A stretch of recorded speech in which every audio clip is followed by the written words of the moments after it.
네, 안녕하십니까. 주의 검을 보내삽니다. 제가 영상 칼럼을 오랜만에 한 편 썼는데요. 제가 쓴 그대로 한번 읽어보도록 하겠습니다. 제목은 사랑을 조직하는 권위와 순복입니다. 최근 자영업을 하는 한 부부를 알게 됐다. 직장 생활을 오래 한 남편이 전업주부던 아내와 함께 자영업을 시작한 지 1년여 되었다고 했다. 함께 일을 하면서 부부는 다툼이 잦아졌다. 이 분야의 베테랑인 남편 입장에서 볼 때 아내가 고집스럽게 자기의 말을 따르지 않는 것이 남편은 화가 났다. 아내는 남편이 직원들이나 자신에게 독재자처럼 명령한다고 반항했다. 저런 성격으로 직장 생활을 했으니 그렇게 자주 이직을 했겠지 하면서 비난했다. 부부가 번갈아 와서 상대의 단점을 두고 비난하니 잠자코 듣는 나는 난감했다. 두 사람은 앉아있을 때도 서로 다른 방향을 쳐다보며 말할 정도였다. 서로 눈을 맞추지도 않고 행여 몸이 닿을까 싶어 흠칫 피하는 모습까지 관찰됐다. 그러던 중 어떤 고객이 찾아와 남편인 사장님을 찾으며 대단한 실력에 투철한 서비스 정신을 가졌다고 칭찬했다. 아내는 남편을 칭찬하는 고객의 말에 쓴 웃음을 지으며 건조하게 응대하고는 별다른 내색을 하지 않았다. 나는 얼마쯤 후에 아내에게 그 고객의 말을 상기시키면서 남편이 전문가로 인정받으니 얼마나 좋으냐고 말했다. 그런데 아내는 그게 뭐 별거예요. 남들 다 하는 거라고 대꾸했다. 이어 남편의 흉을 이어갔다. 직원들이 여러 번 바뀐 것도 남편이 워낙 까탈스럽게 굴어서 사람들이 붙어있지 못했기 때문이라고 했다. 남편의 장점보다 단점에 집중해서 오히려 나를 설득하려고 드는 아내의 모습에서 깊은 상처와 분노가 읽혀졌다. 대체 무슨 사연이 있는 걸까? 남편 쪽에서 어느 날 연락이 왔다. 아내가 우울증이 깊어 병원에 가야 하는데 부부가 함께 오라는 주치의의 말에 일이 바빠 차일피일 미루는 중이라고 했다. 그러면서 그는 아내에게 미안하다고 말했다. 책임지고 사업체를 끌어가다 보니 자신이 늘상 곤두서 있고 이 업계에서 숙련된 전문가로서 남편을 인정하기보다는 성격 탓을 하거나 부드러운 말씨 태도만 따지며 남편의 지시에 번번이 반항하고 되받아치는 아내를 자기도 모르게 거부하면서 따뜻한 눈길이나 대화 한 번 시도하지 않은 지 오래됐다는 것이다. 아내는 남편이 아내인 자신을 직원 중에 한 명처럼 대하는 게 굴욕적이었던 것 같다. 직원보다 더 못하게 대우한다고 느꼈던 것이다. 당신은 내 아내니까 내가 좀 못되게 굴어도 받아줄 수 있지 않느냐는 남편의 무언의 신호를 온몸으로 저항하면서 매섭게 되받아쳐 내는 셈이다. 반면 남편은 아내와 남편일지라도 직장에서는 사회적 관계로 충실해 주기를 바랬던 것 같다. 한국의 남자들이 아내에게 살가우면 팔불출로 보일까봐 겁을 내는 심리가 심층에 남아있음을 알 수 있다.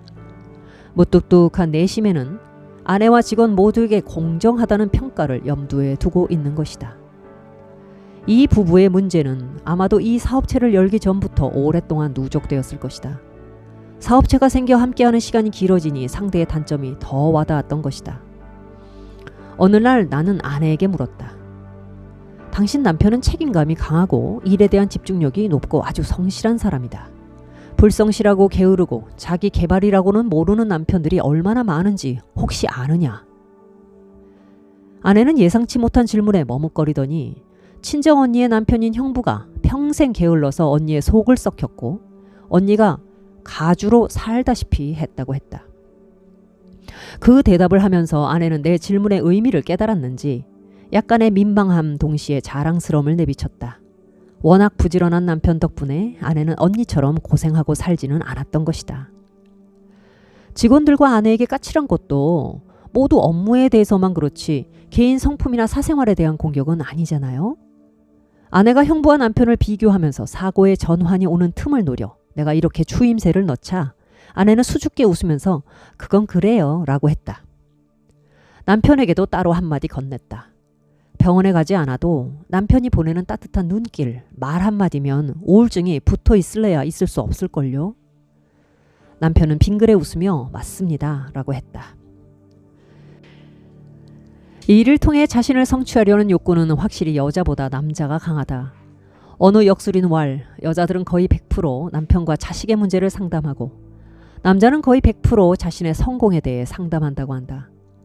남녀 누구나 자신의 진로와 성공에 관심이 있겠지만 여자의 경우는 그 성공에 남편과 자식의 발전이 중요한 위치를 차지하는 반면 남자의 경우는 식소를 책임져야 한다는 DNA적 본능에 의해 자기 주도적 성공에 목숨을 걸다시피 한다. 아내는 남편의 남편다움을 살가움이라는 기준으로만 판단했을 것이다. 남편답지 못하다는 아내의 불평은 남편의 전문가적 권위까지 폄하하며 사사건건 남편을 반대하고 자기의 의견을 내세워 남편을 괴롭혔다. 그러나 가장 가까운 언니가 형부로 인해 생활고에 시달려 살았던 것을 떠올리는 순간 남편이란 존재가 그저 살갑기만 해본들 책임감이 없다면 가솔들에게 전혀 울타리가 되지 못한다는 평범한 진실을 깨우친 것이다.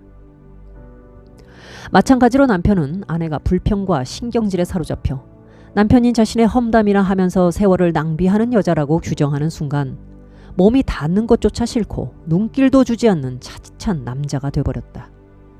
아내에게 아주 기계적이고 형식적인 용건만 건네는 그의 모습은 사실 어지간한 담력이 아니고서는 범접하기 쉽지 않아 보였다.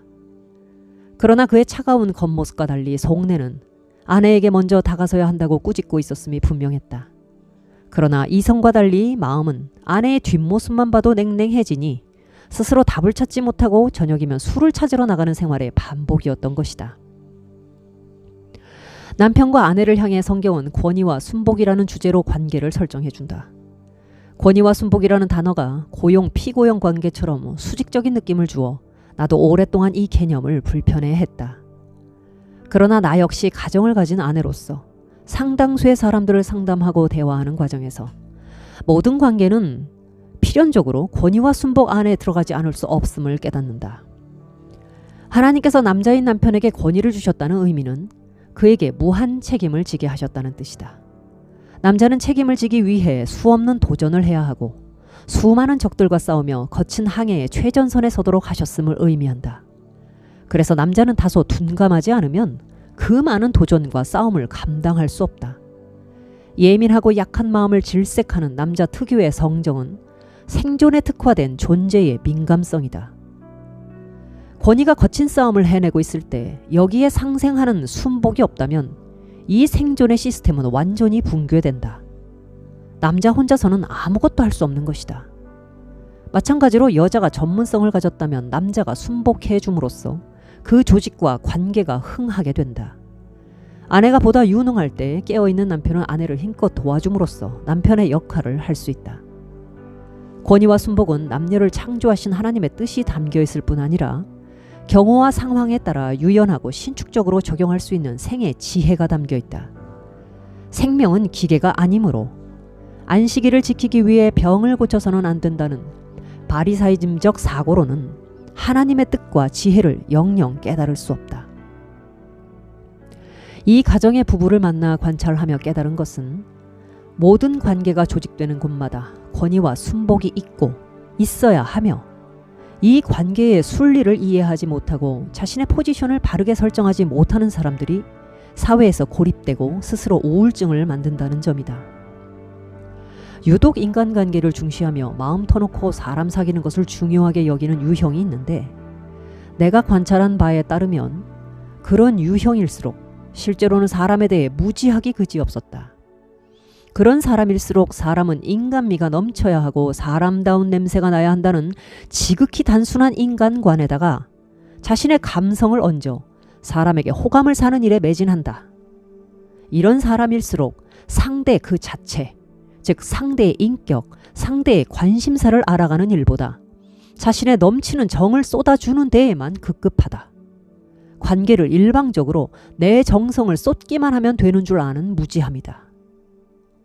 아내는 남편이 전문가로서 성공하고 싶은 마음이 강하다는 것을 파악하고 그가 원하는 것을 이루도록 도와주면서 그 길로 가는 여정에서 도리어 위험 요소가 되는 남편의 그 직선적인 성격을 지적해주는 것이 훨씬 설득력 있었을 것이다. 그러나 아내는 남편이 자신과 직원들을 함부로 대한다는 피해의식만 가지고 그를 비난한 나머지 자신의 욕구도 남편에게 전달 못하고 사업체도 제대로 이끌지 못하고 우울증만 깊어지는 악순환에 놓여 있을 뿐이었다. 사랑은 높고 깊은 지혜를 요구한다. 지혜와 절제 없이 사랑할 수 있는 사람은 없다. 그것은 일방적이고 자아도취적 흥겨움일 때가 많다. 사랑은 처절한 자기 반성과 높은 깨우침 없이 피어나지 못한다.